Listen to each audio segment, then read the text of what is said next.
اهلا بيك.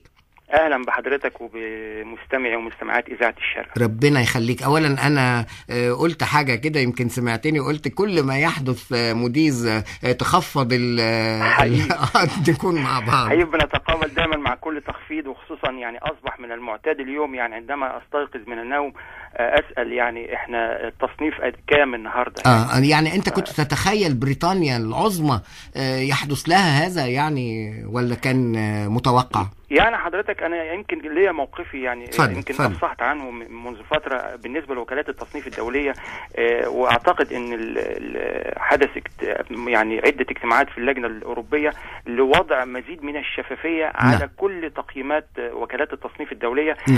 طبعا يعني الى حد كبير هناك ايضا علامات يعني استفهام حول ما تقوم به هذه الوكالات من عمليه تصنيف ائتماني، خصوصا بعد الاخطاء الكبيره اللي وقعت فيها منذ عده سنوات. فانا باخد التصنيف حقيقة هو يعني هو مؤشر هام، مؤشر طبعا، ولكن أنا أضع دائما علامة استفهام حول ما تقوم به وكالات التصنيف. بعدين ما ننساش ان يمكن الساده المستمعين ما يعرفوش ان في وكاله تصنيف كمان صينيه اسمها داجونج. وكاله التصنيف الصينيه يعني الى حد ما هي ارحم شويه، انها بتدي تصنيفات الى حد كبير معقوله، وبالرغم من كده طبعا في الدول الغربيه وبالذات في امريكا لا يقبلوا تصنيفات وكاله التصنيف الصينيه، لانها طبعا بتصنف تصنيف سيء جدا للسندات الامريكيه. يعني باختصار شديد ان مساله وكالات التصنيف هي مساله بتوضع عليها علامات استفهام، ودايما بتدخل بنا في حلقه مفرغه. والبعض حتى نادى انه يجب ان تتوقف وكالات التصنيف عن اعطاء تصنيفها في الدول التي تمر بظروف صعبه زي اليونان. انت حكيت عن وكاله التصنيف الصينيه، خليني ادخل في الموضوع. أليس غريبا أن تجد الاقتصاد التركي وتركيا تأتي بعد الصين مباشرة؟ يعني أنا هنفتح الموضوع مع بعض باعتبارك الخبير الاقتصادي المتخصص، بس هسأل سؤال. يا ترى وأنت لك كتاب شهير هو اسمه اقتصاد التوك توك، يا ترى اقتصاد التوك توك ده يعني الحكاية مش تاكسي ولا حاجة بتاع تعبان كده صغير، هو السبب فيما نعانيه من تخلف في اقتصادنا العربي، ولا ايه الحكاية؟ هترك ليك تناقش الموضوع كما تشاء. هو في حقيقة الأمر يعني أستاذ فتحي أنت يعني أدلوت بدلوك يعني بالنسبة للإحصاءات، ويعني تحليل يعني لا أضيف عليه كثيرا، ربنا يخليك. ولكن يعني هي الاقتصاد التركي يعني لو حبينا نشخص ونبحث عن سر هذا الاقتصاد وغيره من الاقتصاديات التي تأخذ طريقها اليوم، بتتلخص في كلمة واحدة بيسموها حتى باللغة الفرنسية لا ريزيليونس.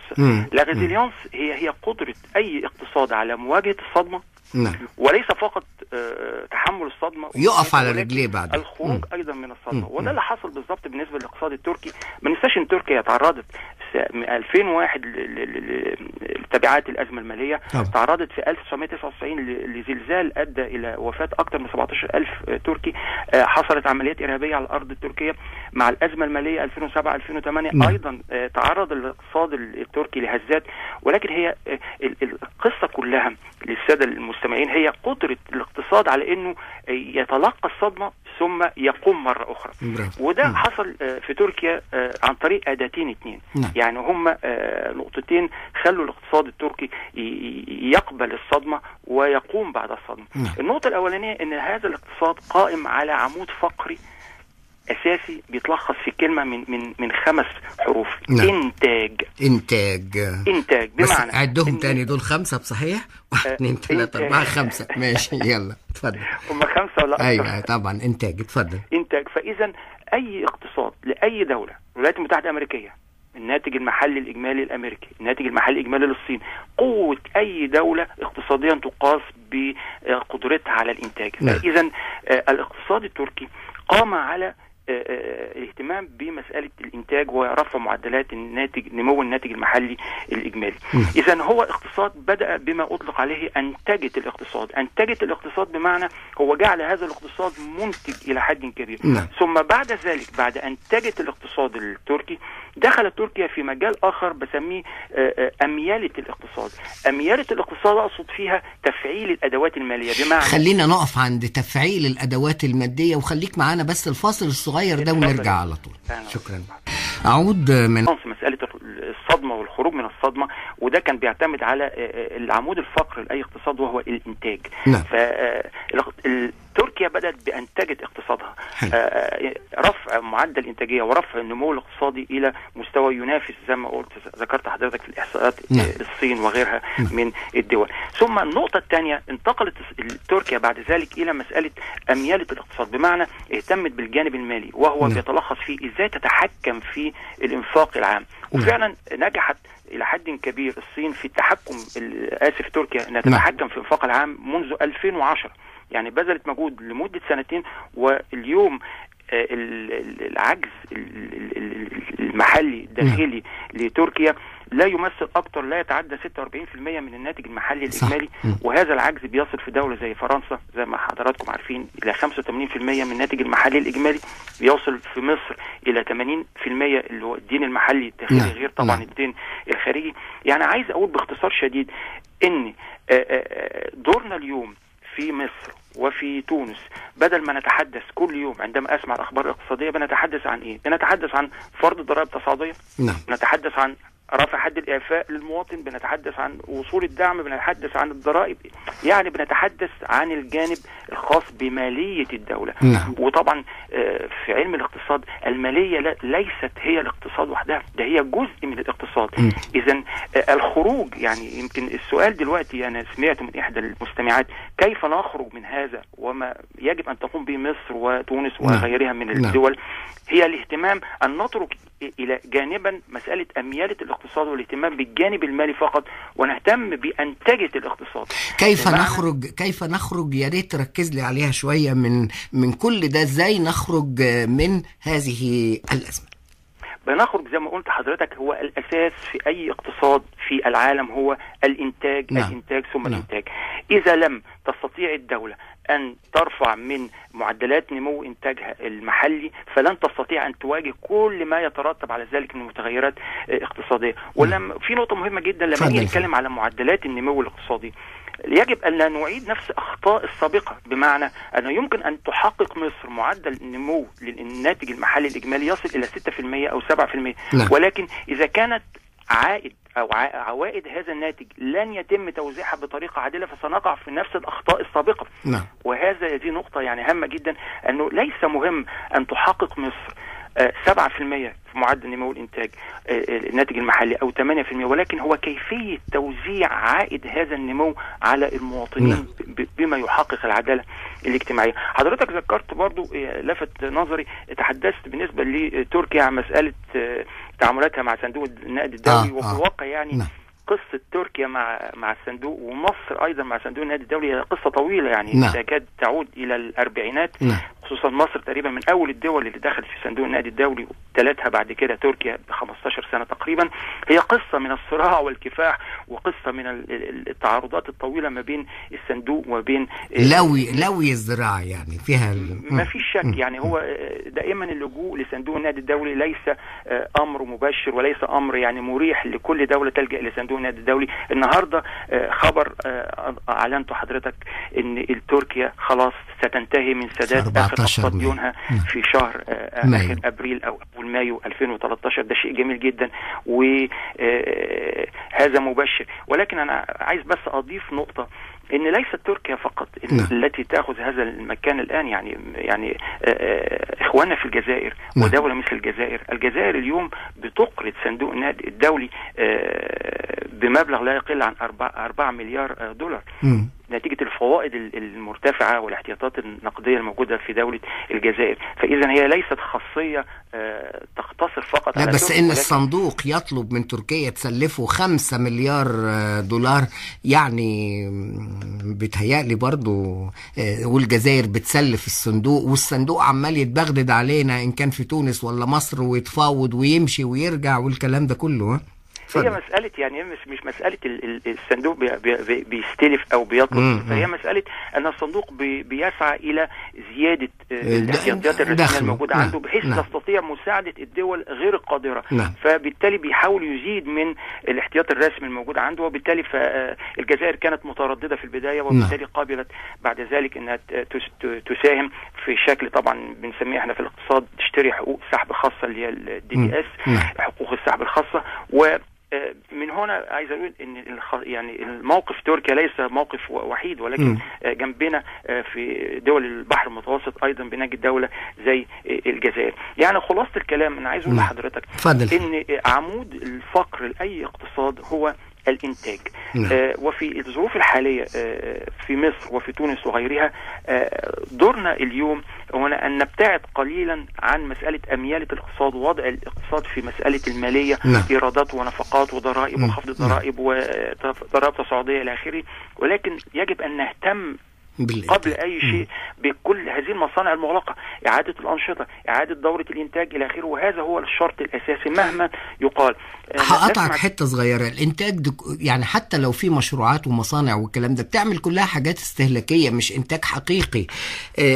يا ترى بس أنا هسأل سؤال، هل حتة الضرائب التصاعدية ومش عارف إيه والكلام يعني تبان إنها إجراءات عقيمة ولا ممكن تؤدي برضو لغرض ما؟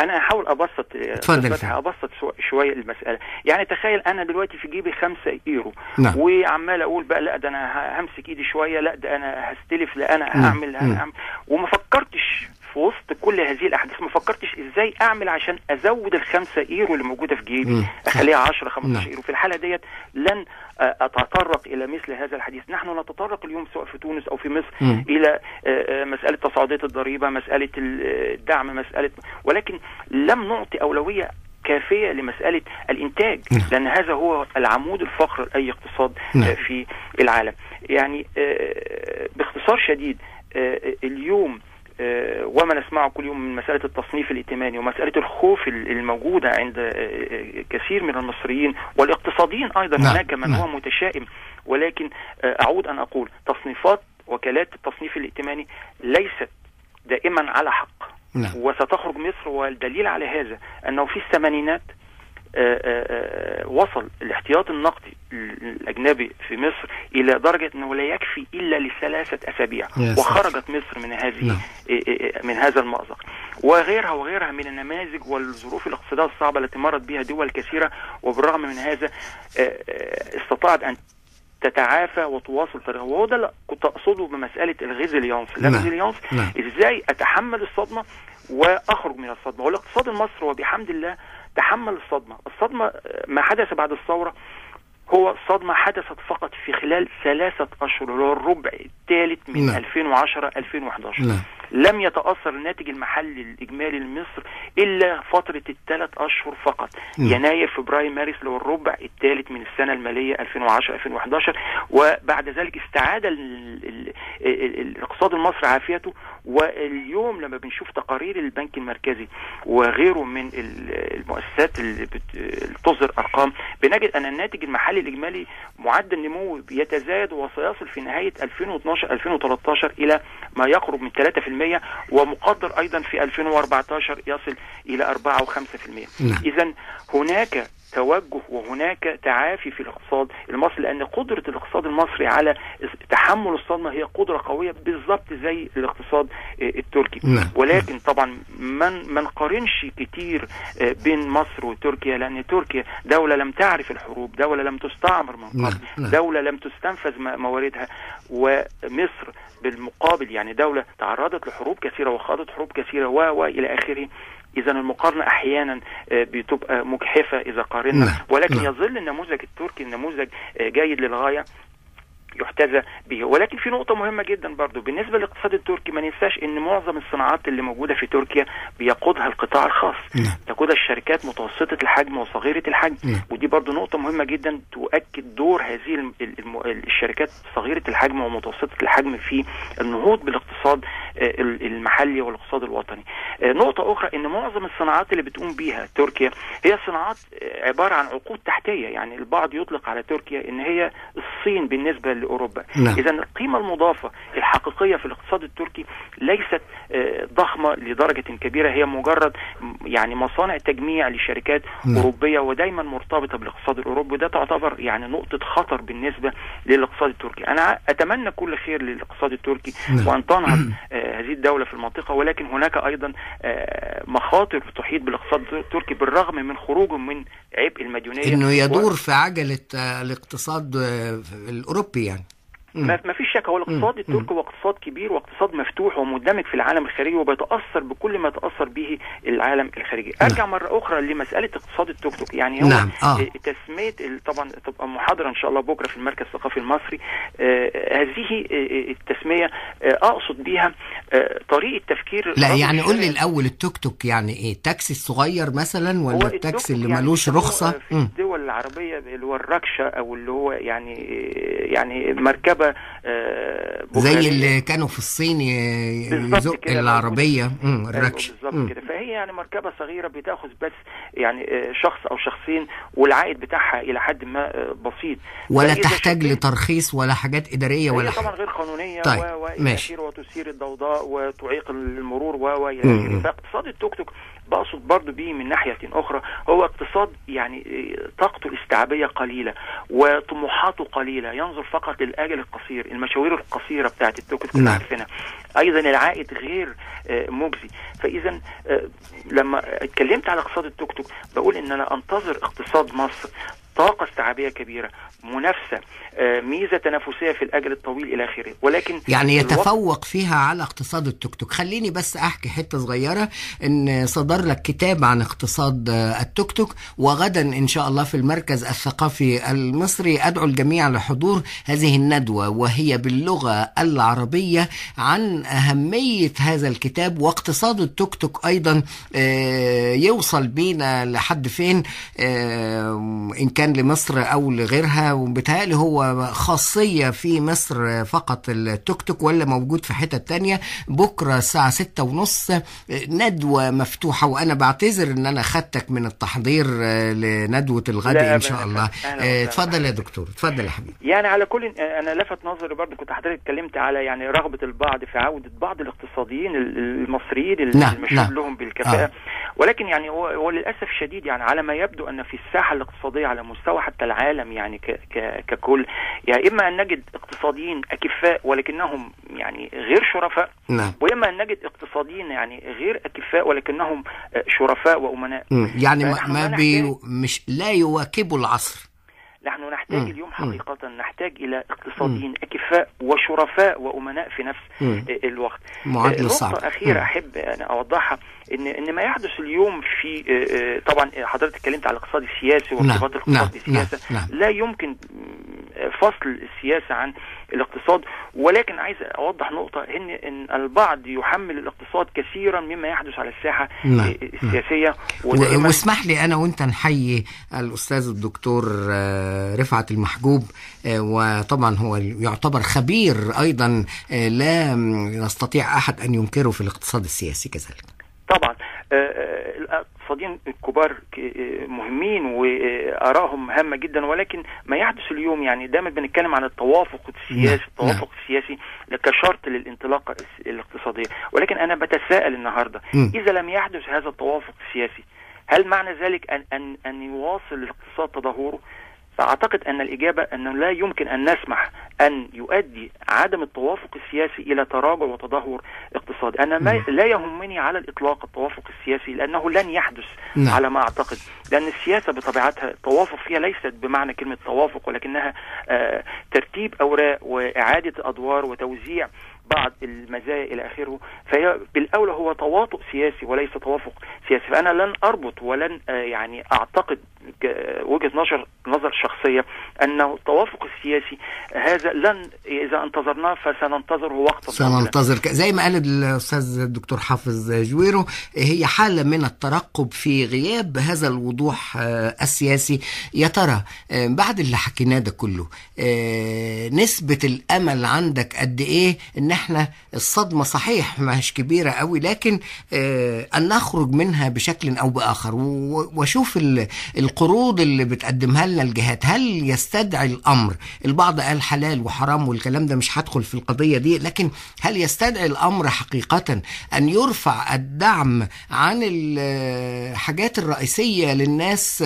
وطبعا تذكر معي ما الذي حدث حين تم رفع الدعم في فترة من الفترات مع الرئيس أنور السادات. يعني أنت شايف إزاي؟ وده برضه هيرجعنا مرة أخرى أستاذ فتحي لما أطلقت عليه أميالة الاقتصاد وأنتاجة الاقتصاد. إذا كنا هنبدأ حل المشكلة الاقتصادية في مصر بمسألة الدعم والدعم خط أحمر، وكما حدث في 1977 عندما حاول السادات إلغاء الدعم على الخبز وقامت الدنيا وقعدت، هو كان قرار اقتصادي في هذا الوقت، كان قرارا اقتصاديا صحيحا، ولكن نتيجة ما حدث هو تراجع عن هذا القرار لأنه كان غير سليم من الناحية السياسية. زي ما بقول حضرتك إن القضية الآن ليست إلغاء أو عدم إلغاء الدعم، بالعكس هي القضية الآن هو إزاي كيف نسعى إلى رفع إنتاجية وإنتاج هؤلاء الفقراء اللي كانوا يستطيعوا أن يواجهوا ظروف الحياة في الأجل المتوسط والأجل الطويل. يعني القضية ليست في إلغاء أو عدم إلغاء الدعم، ولكن هي القضية في زيادة قدرة هذا الاقتصاد على الإنتاج. إذا توصلنا لهذه المسألة فأعتقد أن مسألة الدعم هو المشكلة في قضية الدعم هي كيف يصل الدعم المستحقين، وهذه قضية يعني هو بيوصل الدعم ده يستفيد منه الأثرياء والأغنياء ويظل يعاني الفقير الغلبان اللي مش لاقي حاجة. هي دي قضية يعني منذ 40 عاما ومنذ يعني عقود من الزمن، مسألة الدعم وترشيد الدعم ووصول الدعم إلى مستحقيه. فاليوم يعني المسألة 70% من الدعم الموجود في موازنة الدولة بيذهب إلى دعم المحروقات والمواد البترولية إلى آخره. يعني إذا لقمة العيش يعني لا تمثل نسبة كبيرة من الدعم الموجود في موازنة الدولة.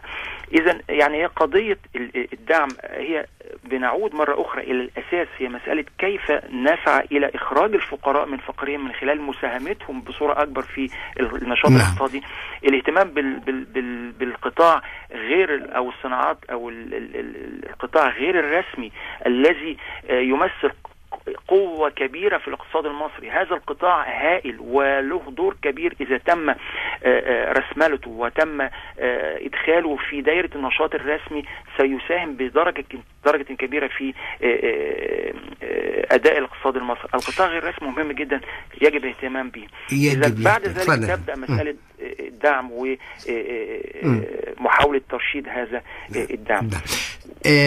عايز أقول حاجة، يعني كل الكلام اللي حكيناه ده جميل جدا، ويعني والجهات التي تطالب برفع الدعم وإنه بيذهب لغير مستحقيه، وأيضا الجماهير العريضة لا تقبل أن يرفع الدعم عن السلع الأساسية والرئيسية اللي هي بتستفيد منها. بعد كل اللي حكيناه والحاجات دي كلها، تفتكر مازال هناك أمل أن نخرج من هذه البؤرة؟ هو زي ما قلت لحضرتك في البداية، الاقتصاد المصري لديه القدرة على مواجهة الصدمة وتحملها والخروج من الصدمة، هذا هو ما يطمئني في الوقت الحالي بشرط. والتونسي في تصورك كذلك؟ ما فيش شك ان اي اقتصاد بيتعرض الى صدمة اذا كان سينهار هذا الاقتصاد كان سينهار بمجرد تلقيه الصدمة، وهذا لم يحدث لا للاقتصاد التونسي ولا للاقتصاد المصري، لان القدرات هذين الاقتصاديين كانت قدرات قوية على امتصاص الصدمة والخروج منها. اذا انا متفائل، ولكن هذا التفاؤل يعني يجب ان يصاحبه توافق شعبي، ليس توافق سياسي. التوافق السياسي أنا لا أهتم به لأنه لن يحدث على الإطلاق، لأن هناك حسابات كثيرة في المجال السياسي، وأرجو ألا يتسبب هذا أن نبعد الاقتصاد عن دائرة التوافق السياسي الذي لن يحدث. أنا أعول كثيرا على التوافق الشعبي، وأعول كثيرا على إزالة روح الشك الموجودة في الشارع المصري أو الشارع التونسي، لأن أصبحت روح الشك. يعني إذا كان في اللغة الفرنسية نقول أنا أفكر فأنا موجود، فأصبحت في دول الربيع العربي أنا أشك فإذا أنا موجود. أصبح الشك تقريبا في كل مرافق الحياة في دول الربيع العربي. المازني اتكلم على الشك في كتابه الديوان، عبد الرحمن شكري اتكلم في كتابه في الاعترافات. العقاد عمل عبقرية كاملة، عبقرية الشك. إذن لابد أن نخرج من هذا الشك، لابد أن نعطي الآخرين الفرصة إلى أن يتاح لهم الوقت لإثبات ما يمكن أن يقوموا. سوف تطول هذه الفترة؟ هذه الفترة يعني الفترة إذا طالت فلن تتعدى أكثر من 24 شهر أو سنتين على الأقصى. ولكن كل ما يطمئني إن لو بشوف المؤشرات الاقتصادية في مصر بالذات، بنجد أن هناك اتجاه نحو الصعود تدريجيا، هو صعود بطيء صحيح ولكنه ليس آخذا في الهبوط، هناك صعود تدريجي في الاقتصاد المصري، وخاصة بتكلم على الناحية الإنتاجية.